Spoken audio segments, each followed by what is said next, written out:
Hello everyone, आप देख रहे हैं data mining and data warehouse की complete video series. This is part 12। I am P N Arya. इस वीडियो में हम देखने वाले हैं important points about frequent pattern mining, frequent pattern growth, या जिसे हम कह सकते हैं FP growth method. FP growth method example: compare FP growth method with Apriori algorithm. Start करने से पहले अभी तक आपने इस चैनल को सब्सक्राइब नहीं किया है तो सब्सक्राइब कर लीजिए, साथ में बेल आइकन भी प्रेस कर दीजिए ताकि इसी तरह के न्यू वीडियोस का नोटिफिकेशन आपको मिलता रहेगा। तो important points about frequent pattern mining. तो सबसे पहला पॉइंट है apriori algorithm generate a huge number of candidate set of item sets. तो ए प्रायरी एल्गोरिथम में नंबर ऑफ कैंडिडेट जो हम जनरेट करते हैं ज़्यादा मीन्स ह्यूज अमाउंट में कैंडिडेट सेट जनरेट करते हैं। सबसे पहले 1 आइटम सेट्स के कैंडिडेट सेट जनरेट करते हैं, देन 2 आइटम सेट्स के कैंडिडेट जनरेट करते हैं, देन 3 आइटम सेट्स। इस तरह से हम ह्यूज नंबर ऑफ अमाउंट में कैंडिडेट सेट या आइटम सेट जनरेट करते हैं। फिर सेकंड पॉइंट है it may need to repeatedly scan the whole database and check a large set of candidate by pattern matching. तो हर एक जब कैंडिडेट सेट जनरेट होने के बाद उन आइटम्स का हम सपोर्ट काउंट चेक करते हैं। ओके, बार बार डेटाबेस को स्कैन करना पड़ता है इसमें, और सारे जो कैंडिडेट आइटम सेट्स हैं उनको उन जो मींस जो आइटम सेट्स हैं उन आइटम सेट्स को पैटर्न्स को मैच करना पड़ता है बार बार डेटाबेस को स्कैन करने के लिए। ओके, फिर थर्ड पॉइंट है it is costly to go over each transaction in the database to determine the support of the candidate item set. तो यह काफ़ी कॉस्टली पड़ता है कि ट्रांजैक्शन को जो डेटाबेस है बार बार स्कैन करने के लिए, तो और जो सपोर्ट काउंट है वो हर एक आइटम्स का डिटरमाइन करने के लिए, जो फाइंड आउट करने के लिए कि आइटम फ्रिक्वेंट है इनफ्रिक्वेंट है। तो इस तरह का जो प्रोसेस है काफ़ी कॉस्टली पड़ता है प्रायरी एल्गोरिथम में। तो क्वेश्चन माइंड में आता है कि can be design a method that mine the complete set of frequent item sets without such a costly candidate generation process. तो बिना किसी इस तरह का जो कैंडिडेट जनरेशन जनरेट किए बिना क्या हम frequent item set find out कर सकते हैं? तो इस क्वेश्चन का आंसर है यस, हम कर सकते हैं। ओके, तो कैसे कर सकते हैं, चलिए आगे देखते हैं। तो फ्रिक्वेंट पैटर्न ग्रोथ या एफपी ग्रोथ मेथड का यूज़ करके जो हम without candidate item set generate किए बिना हम फ्रिक्वेंट पैटर्न फाइंड आउट कर सकते हैं। तो एफपी पैटर्न ग्रोथ मेथड क्या होती है? फर्स्ट स्टार्ट करते हैं। Frequent pattern growth is a method of mining frequent item sets without candidate generation.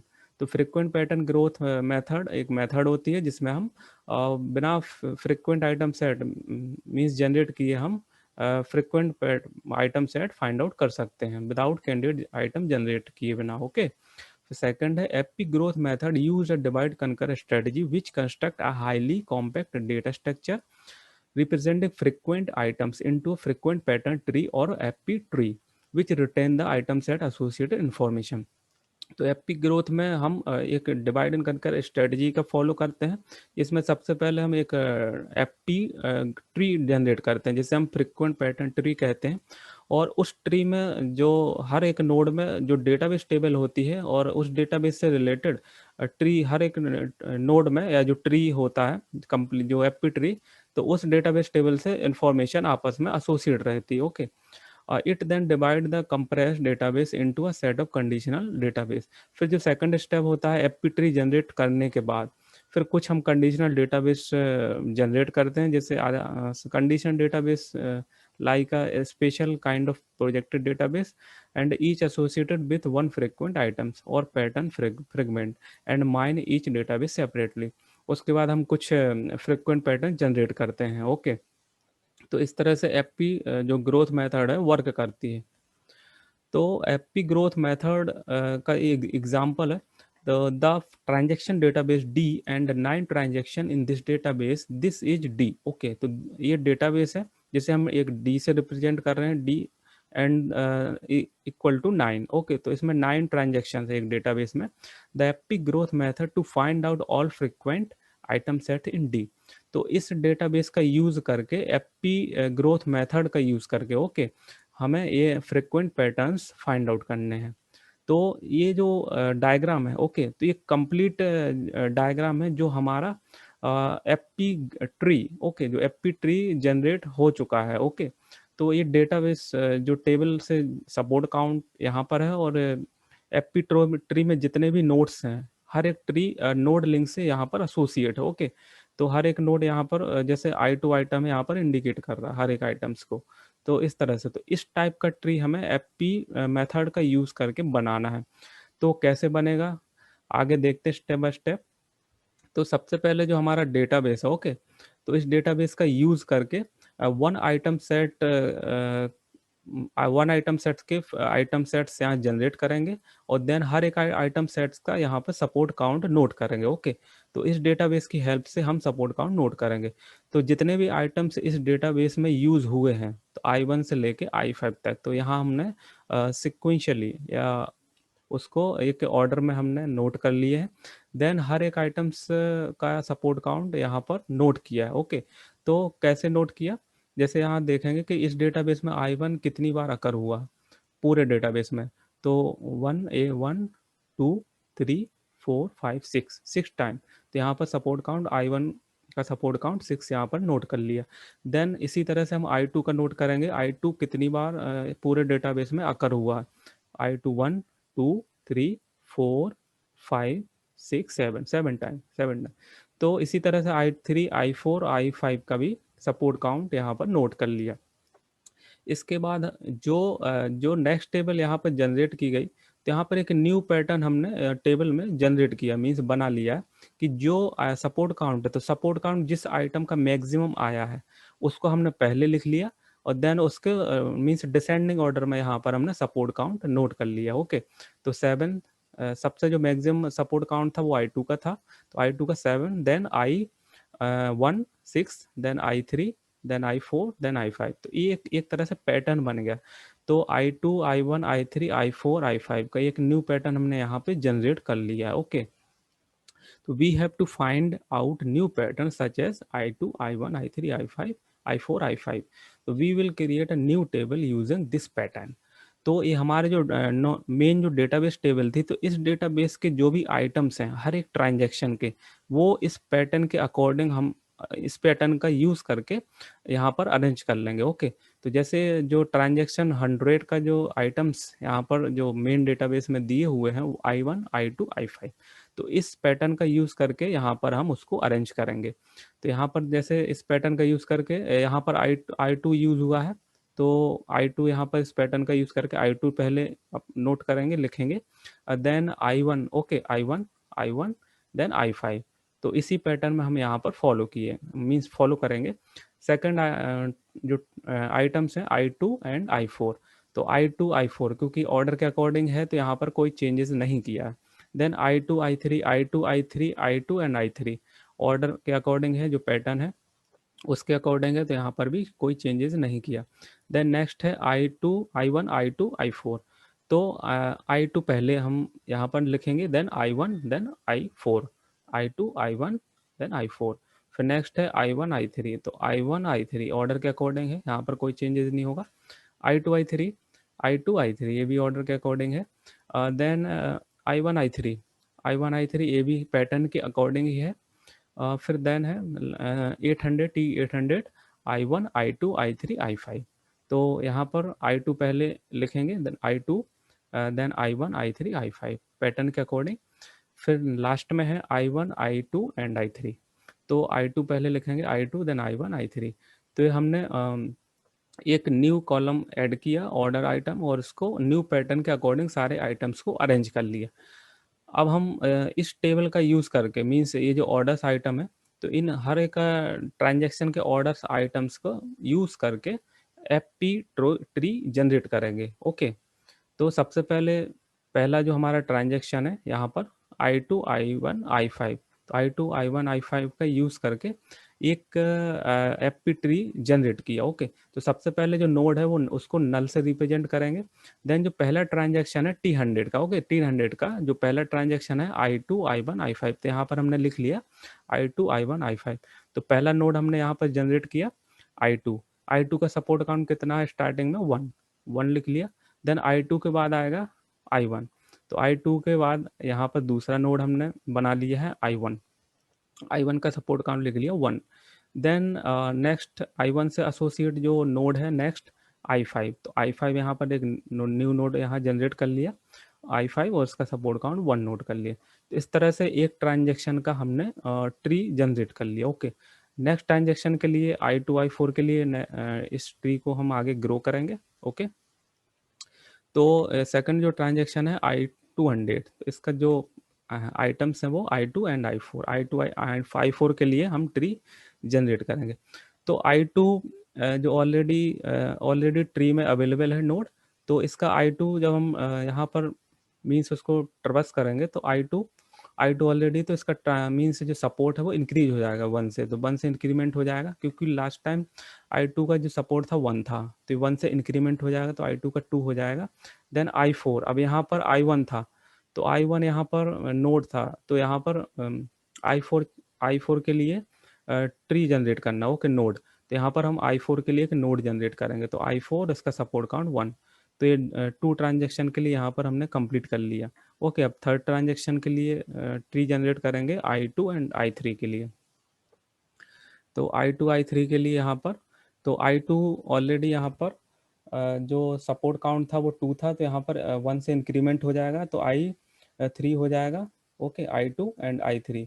अब यहाँ पर I3 नहीं था क्योंकि I1 था और I4 था लास्ट टाइम, तो यहाँ पर एक I3 के लिए एक न्यू नोड जनरेट करेंगे। ओके, तो I3 एक न्यू नोड जनरेट कर लिया, उसका सपोर्ट काउंट 1 है।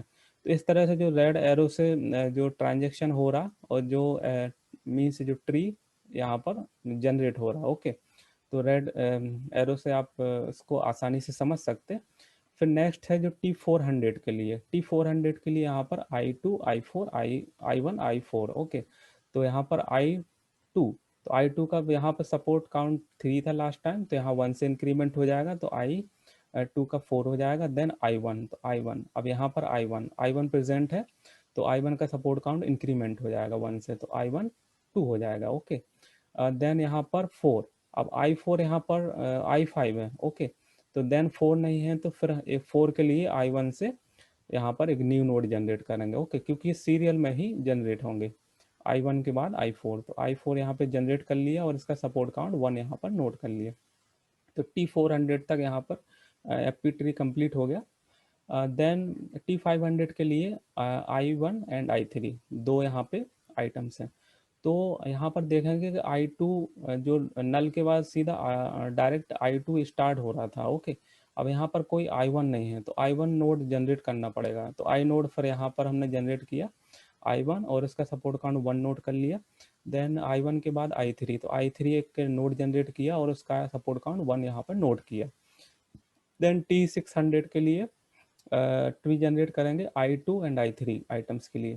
तो I2 तो ऑलरेडी अवेलेबल है, तो यहाँ पर I2 का इंक्रीमेंट हो जाएगा सपोर्ट काउंट 1 से, तो यहाँ लास्ट टाइम कितना था 4 था, तो यहाँ 5 हो जाएगा, तो 5 हो गया। देन I3, अब I5 के बाद यहाँ पर I3 नहीं है क्योंकि I1 है I4 है। Okay okay, I3 this is available, तो I3 है, तो यहाँ पर I3, यहाँ पर इसका 1 इंक्रीमेंट हो जाएगा, तो यहाँ पर I3 का 1 से इंक्रीमेंट हो जाएगा। तो इस तरह से आपका जो ट्री ग्रो हुआ है रेड कलर से आप देख सकते हैं। तो I3 तो T600 तक कंप्लीट हो चुका है।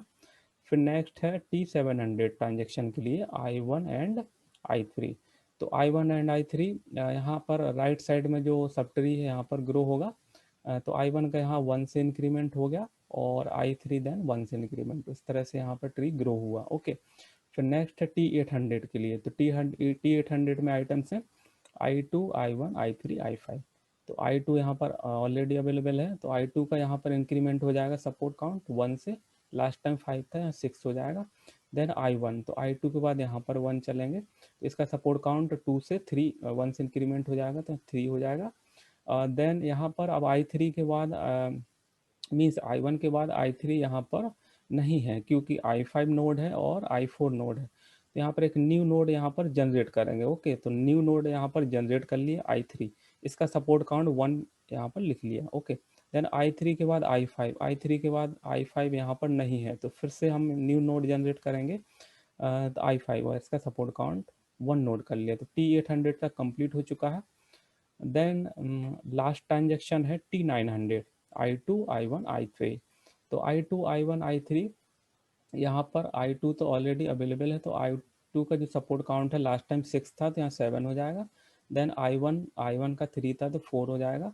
देन I3 ऑलरेडी अवेलेबल है, तो I3 का यहाँ पर 1 की जगह 2 हो जाएगा। ओके, तो ये जो एफ ट्री हमारा बन के कंप्लीट हो गया है।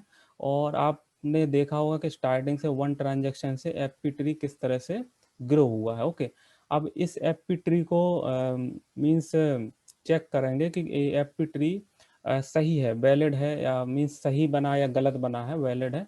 तो इसको चेक करने के लिए सपोर्ट काउंट की ज़रूरत पड़ेगी। जो स्टार्टिंग में हमने सपोर्ट काउंट हर एक आइटम्स का कैलकुलेट किया था I1 से लेकर I5 तक, उसकी सपोर्ट काउंट की ज़रूरत पड़ेगी। तो ये हमारा सपोर्ट काउंट है जो स्टार्टिंग में जनरेट किया था। अब इस सपोर्ट काउंट से हम चेक करेंगे। तो सबसे पहले जो आइटम है I2, तो I2 देखेंगे, तो I2 का सपोर्ट काउंट कितना, 7। तो I2 यहाँ पर 7, तो ये मीन्स राइट है, कंप्लीट है। तो ये वेरीफाइड हो गया यहाँ से। ओके, फिर I1 का देखेंगे, I1 का कितना है, 6। ओके, तो I1 का कितना है, 6। I1 यहाँ पर है, I1 4 ग्रीन से इंडिकेट कर दिया है यहाँ मार्क, ताकि आप आसानी से समझ सकें। तो I1 यहाँ ग्रीन से हो और यहाँ पर भी है। तो I1 के यहाँ 4 है और यहाँ पर भी 2 है। ओके, तो 4 + 2 कितना हो गया, 6। तो I1 भी करेक्ट है। देन I3 का कितना है, 6। तो I3 यहाँ पर है, I3 यहाँ पर रेड कलर से मार्क्ड कर दिया। ओके, तो रेड कलर 1 2 3। तो I3 का यहाँ पर सपोर्ट काउंट है 2, देन यहाँ पर 2, देन यहाँ पर 2, तो 2 + 2 + 2 6। Okay, correct. तो I3 भी करेक्ट है। देन I4 का देखेंगे, I4 ब्लू कलर से यहाँ पर मार्क्ड किया हुआ है। तो I4 का यहाँ सपोर्ट काउंट 1 है, देन यहाँ पर भी 1 है, तो 1 + 1 2, ये भी करेक्ट है। देन I5 का देखेंगे, I5 का सपोर्ट काउंट 2 है। तो I5 को हमने येलो कलर से मार्क्ड किया हुआ है, तो I5 का यहाँ सपोर्ट काउंट 1 है और देन यहाँ पर भी 1 है, तो I1 का 1 + 1 2, तो ये भी करेक्ट है। तो यहाँ पर हमने एफ ट्री जो जनरेट किया था, तो ये करेक्ट एफ ट्री है। अब आगे बढ़ते हैं, क्योंकि एफ ट्री के बाद जो जो लास्ट में डेटाबेस के बाद जो डायग्राम बताया था कि हर जो एफपी ट्री जनरेट होने के बाद उस एफपी ट्री में जो भी इंफॉर्मेशन रहती है वो डेटाबेस जो मींस जो हमारा डेटाबेस है उससे एसोसिएट रहता, मींस हर एक इंफॉर्मेशन मींस लिंक रहती ट्री से। ओके, इस तरह से ये जो डायग्राम आप देख रहे हैं कि ट्री यहाँ पर एरो के थ्रू कि ये 7 है, तो 7 I2 का जो आइटम 7 है, तो यहाँ पर 7 इंडिकेट कर रहा है इसका सपोर्ट काउंट। I1 का जो सपोर्ट काउंट है 6 है, तो यहाँ पर देख सकते हैं कि I1 यहाँ पर 4 है, देन यहाँ पर इसका नोड नेक्स्ट नोड को यहाँ पर इंडिकेट कर रहा है या इसको लिंक कर रहा है। तो सेकंड जो नोड है यहाँ पर इसका, तो टोटल इसका सपोर्ट 6 है। तो इसी तरह से फिर I3 का भी आप देख सकते हैं, I3 जो रेड कलर से इंडिकेट किया हुआ, तो यहाँ पर इसको लिंक कर रहा है या इसको लिंक कर रहा है, देन यहाँ से एसोसिएट, यहाँ से लिंक इसको नेक्स्ट I3 को यहाँ पर लिंक कर रहा, देन यहाँ से I3 को इस नोड को यहाँ पर लिंक कर रहा। तो इस तरह से फिर I4 का भी आप देख सकते हैं, I4 का ब्लू कलर से this is the I4 and next is the I4 and last I5 yellow colour से यहाँ पर फर्स्ट नोड यहाँ पर है और सेकंड नोड यहाँ पर।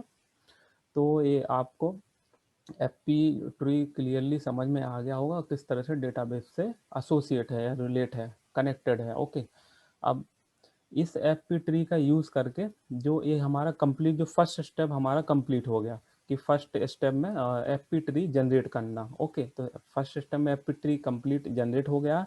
अब सेकंड स्टेप क्या है, सेकंड स्टेप में कंडीशनल पैटर्न बेस जनरेट करना है, और second conditional FP tree generate करना है, देन फ्रीक्वेंट पैटर्न जनरेटेड। तो 3 चीज़ें हमें सेकंड स्टेप में जनरेट करनी है। ओके, तो सबसे पहले जो है कंडीशनल पैटर्न बेस जनरेट करते हैं। ओके, तो इस किस तरह से करेंगे, तो जो आइटम्स हैं, आइटम्स को हम यहाँ पर जो जिस आइटम का सपोर्ट काउंट मिनिमम है, ओके, उसको हम सबसे पहले यहाँ पर नोट करेंगे, लिखेंगे।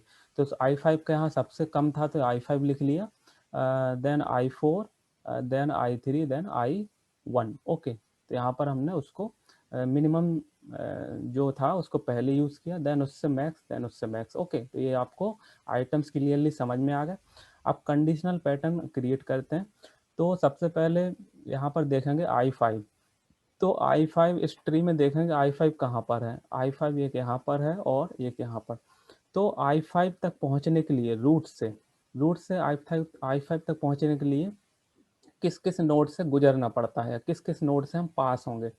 तो सब I5 ये है, तो नोड से स्टार्ट करेंगे, ट्रवर्सिंग करेंगे। ट्रवर्सिंग मीन्स उस I5 तक पहुंचने के लिए ट्रवर्स करेंगे ट्री के। ओके, तो पहला जो रूट फाइंड होता है I2 यहाँ पर मिलता है, then I1, okay, then I5। तो यहाँ पर जो दो नोड यहाँ पर फाइंड मीन्स बीच में I5 तक पहुंचने के लिए दो नोड से गुजरना पड़ा, I2 एंड I1। तो यहाँ पर हमने लिख लिया I2 I1, और यहाँ पर जो 1 लिखा है तो I5 का जो सपोर्ट काउंट था 1, तो यहाँ पर हमने इसको नोट कर लिया 1। तो ये आपको इजीली समझ में आ गया होगा कि I5 तक पहुँचने के लिए I1 I2 and then I1, और इसका सपोर्ट काउंट जो है वो 1। ओके, फिर यहाँ पे सेकंड जो पैटर्न यहाँ बनाया है दूसरे I5 के लिए बना है, तो यहाँ पर हम दूसरे I5 के लिए सेकंड जो I5 है यहाँ तक पहुँचने के लिए स्टार्ट करेंगे यहाँ से नोड से। This is the node I2 I1 and I3, okay, then I5। तो यहाँ पर हमने नोट कर लिया I2 I1 I3, और इसका जो I5 का सपोर्ट काउंट कितना है 1, तो यहाँ 1 नोट कर लिया। तो एक I5 आइटम्स के लिए हमने कंडीशनल पैटर्न जनरेट कर लिया। फिर सेकंड है I4 के लिए, तो सेम I5 में किया है, सेम I4 में करेंगे। तो I4 कहाँ पर है, I4 एक फर्स्ट यहाँ पर है और सेकंड नोड यहाँ पर है। तो यहाँ पर दो I4 है। ओके, तो पहले I4 पहुँचने के लिए रूट नोड से ट्रवर्सिंग करेंगे I2 I1 then I5 I4। Okay, तो I2 एंड I1, तो यहाँ पर हमने लिख लिया है I2 एंड I1, और I4 का सपोर्ट काउंट कितना है 1, तो यहाँ पर हमने 1 नोट कर लिया। देन I2 I1, तो यहाँ पर जो दूसरा जो I4 है, तो यहाँ I2 और I4। तो I2 पहला ही जो आइटम है मीन्स नोड था, तो I2 से पहुँचने के बाद डायरेक्ट I4 पर पहुँच जाएंगे, तो 1 आइटम। तो I2 एंड 4, ओके, तो एक ही नोड यहाँ पर मिला I4 तक पहुँचने के लिए। तो ये दूसरा I4 के लिए जनरेट हो गया। इसी तरह से I3 के लिए जनरेट करेंगे conditional pattern I3। Okay, I3 कहाँ पर है, I3, this is the I3 red. Okay, तो रेड कलर से जो इंडिकेट किए गए हैं ये I3 हैं। Okay, I3 nodes. तो I3 नोड्स के लिए स्टार्ट करते हैं ट्रवर्सिंग रूट नोड से I2 I1 and I3। Okay, तो यहाँ पर लिख लिया हमने I2 I1, और इसका जो सपोर्ट काउंट कितना है I3 का 2, तो यहाँ पर हमने 2 लिख लिया। ओके, फिर सेकंड जो है, सेकंड ये है रेड। ओके, I3, तो I2 एंड I3, तो I2 और I3, तो यहाँ पर I2 और इसका जो सपोर्ट काउंट है यहाँ पर 2 है। ओके, तो यहाँ पर 2 लिख लिया। नेक्स्ट आइटम है I1, तो I1 से ट्रवर्सिंग I1 तक पहुँचने के लिए ट्रवर्सिंग करते हैं।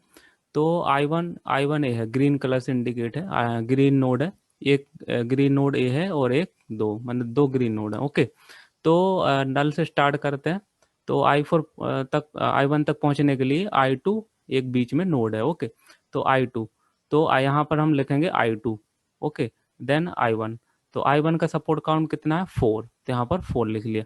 अब सेकंड जो I1 है तो डायरेक्ट नल से कनेक्ट है, तो इसलिए हम इसको कंसीडर नहीं करेंगे क्योंकि इसमें कोई बीच में नोड नहीं आ रहा। ओके, तो इसलिए इसको कंसीडर नहीं करें। जनरेट करेंगे कंडीशनल एफपी ट्री। ओके, तो कंडीशनल एफपी जनरेट करने के लिए हम क्या करेंगे, जो कंडीशनल पैटर्न है उसको यूज़ करके हम कंडीशनल एफपी ट्री जनरेट करेंगे। ओके, तो यहाँ पर देखेंगे जो I2 पहला आइटम है। ओके, तो I2 पहला आइटम है मीन्स आइटम सेट है, तो I2 यहाँ पर है, और इसका जो I2 है तो कॉमन है। तो I2 यहाँ पर हमने लिख लिया I2, तो I2 का यहाँ सपोर्ट काउंट कितना है 1। ओके, और यहाँ पर I2 का सपोर्ट काउंट 1 है, तो 1 + 1 2, तो I2 का यहाँ पर टोटल सपोर्ट काउंट 2 यहाँ पर लिख लिया। ओके, फिर देन I1 का सपोर्ट काउंट यहाँ पे कितना है 1। ओके, देन यहाँ पर 1, I1 का 1, तो 1 + 1 2। देन नेक्स्ट जो आइटम है I3, तो I3 का सपोर्ट काउंट कितना है 1।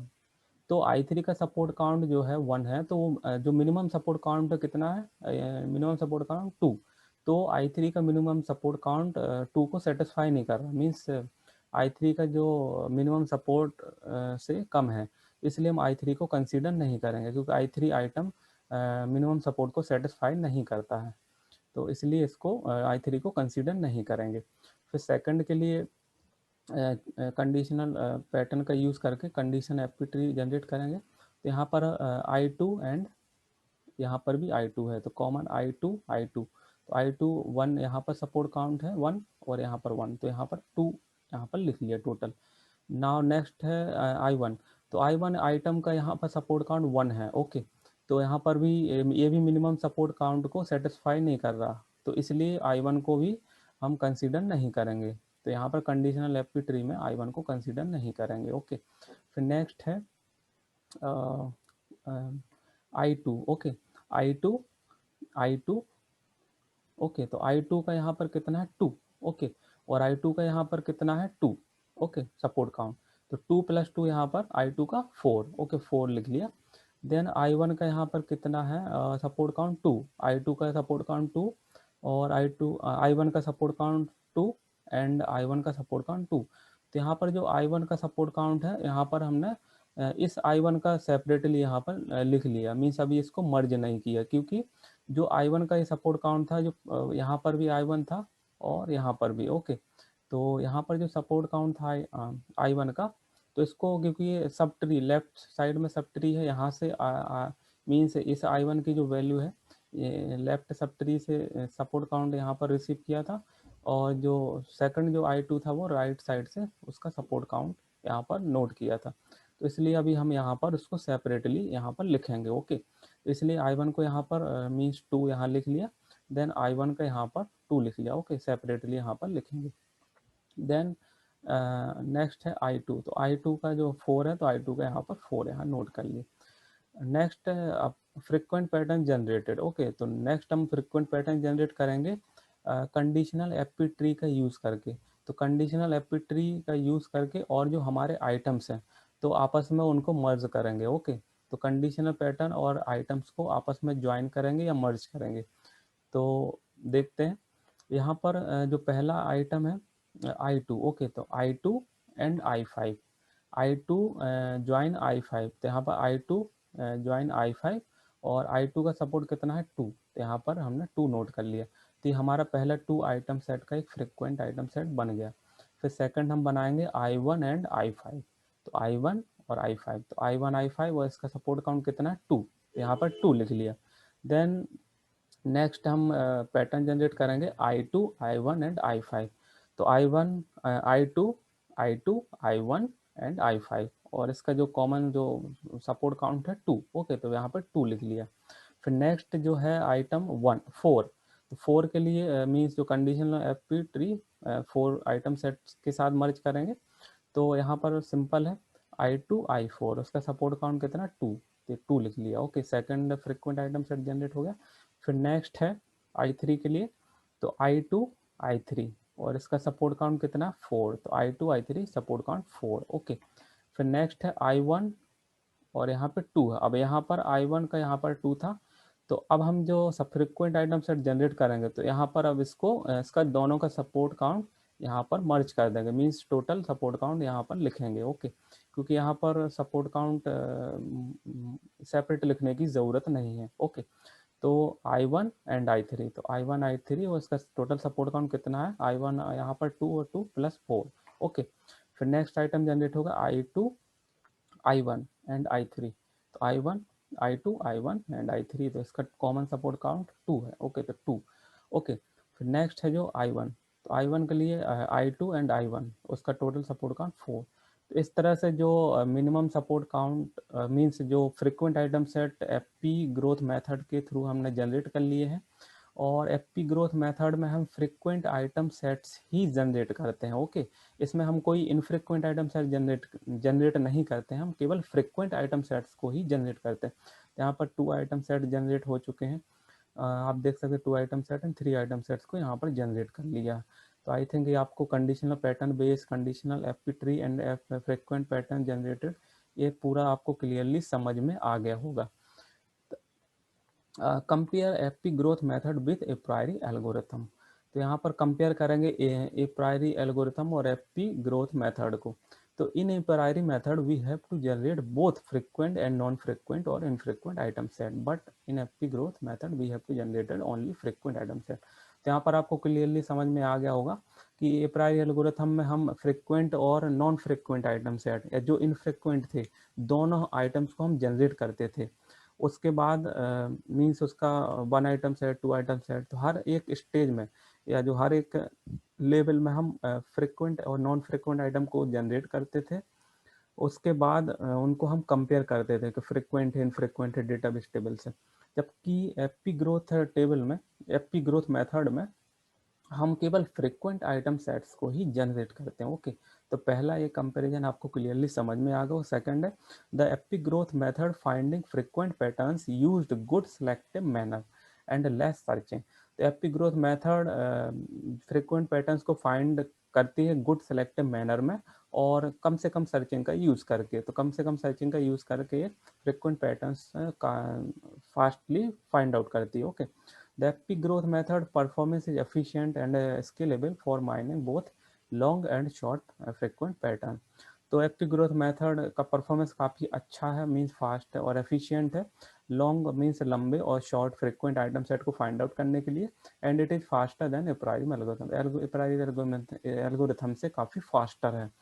तो आई थिंक ये कंपैरिजन आपको क्लियरली समझ में आ गया होगा। ए प्रायरी एल्गोरिथम भी काफ़ी अच्छी थी, बट एपी ग्रोथ से परफॉर्मेंस उसका डाउन है ए प्रायरी एल्गोरिथम का। ओके, तो this is the reference of my video. If you have any doubt related to FP growth method or FP tree, so you can write comment in comment box and I will answer on that question। अभी तक आपने इस video को like नहीं किया, इस video को like ज़रूर कीजिए क्योंकि यह वीडियो आपके लिए बनाया है, काफ़ी मेहनत से बनाया है। तो इस वीडियो को लाइक ज़रूर कीजिए, इस वीडियो को शेयर कीजिए अपने फ्रेंड्स के साथ जिनको इस वीडियो की ज़रूरत है। साथ में अभी तक आपने इस चैनल को सब्सक्राइब नहीं किया तो सब्सक्राइब कर लीजिए, साथ में बेल आइकन भी प्रेस कर दीजिए ताकि इसी तरह के वीडियोज़ का नोटिफिकेशन आपको मिलता रहेगा। थैंक यू फॉर वॉचिंग, मिलते हैं नेक्स्ट वीडियो में।